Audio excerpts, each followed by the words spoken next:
কি প্রতিশ্রুতি দিচ্ছেন এবং কেমন সাড়া পাচ্ছেন ভোটারদের?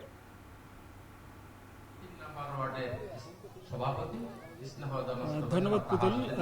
গাজীপুর 1 আসনে সকাল থেকে আজকে জানেন প্রচার প্রচারণার দ্বিতীয় দিন চলছে এবং সকাল থেকে মধ্যরাত অবধি বিভিন্ন যে প্রার্থীরা রয়েছেন তারা নিজেদের যেই ওয়াদা, নিজেদের যে ইশতেহার, ব্যক্তিগত ওয়াদা, সেগুলা ভোটারদের কাছে একের পর এক সেটা প্রকাশ করছেন এবং ভোটারদের যে চাহিদা সেগুলো শুনছেন। এই মুহূর্তে আমি আছি গাজীপুর 1-এর বিএনপি মনোনীত প্রার্থী মুজিবুর রহমান। তিনি এর আগে কালিয়াকৈর পৌরসভার 3 বারের মেয়র ছিলেন এবং তিনি এই এমপি পদে এবার প্রতিদ্বন্দ্বিতা করছেন। তার প্রতিদ্বন্দ্বী হিসেবে অন্যতম রয়েছে একই আসনে শাহ আলম বকশী, তিনি জামাত মনোনীত প্রার্থী। তিনিও আজকে একই আসনের মৌচাক এলাকায় গণসংযোগ করছেন।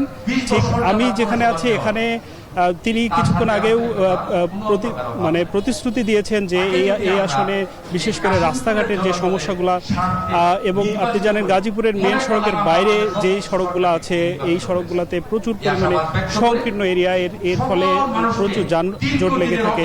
এই সমস্যাগুলো তিনি বারবার বলছিলেন। এছাড়া অত্র অঞ্চলে প্রায় 200, এই আসনে প্রায় 200 কলকারখানা বন্ধ রয়েছে। বিশেষ করে সাম্প্রতিক সময়ে অনেকগুলো কলকারখানা বন্ধ হয়েছে, এর ফলে লক্ষ লক্ষ মানুষ বেকার হয়েছে। তিনি বলছেন যদি তিনি নির্বাচিত হতে পারেন তাহলে এই যে বন্ধ কলকারখানা রয়েছে সেগুলো অবিলম্বে চালু করার জন্য পদক্ষেপ দিবেন।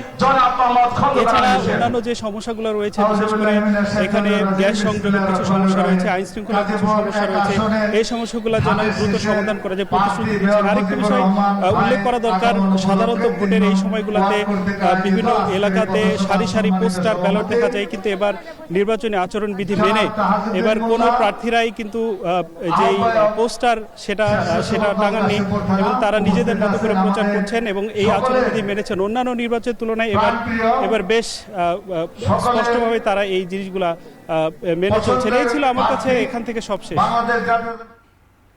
দ্বিতীয় দিনের মতো ত্রয়োদশ জাতীয় সংসদ নির্বাচনের প্রচারণা খবর জানাচ্ছিলেন গাজীপুর থেকে আফজাল হোসেন। দেশের 1 নম্বর gas stove RFL gas stove, যা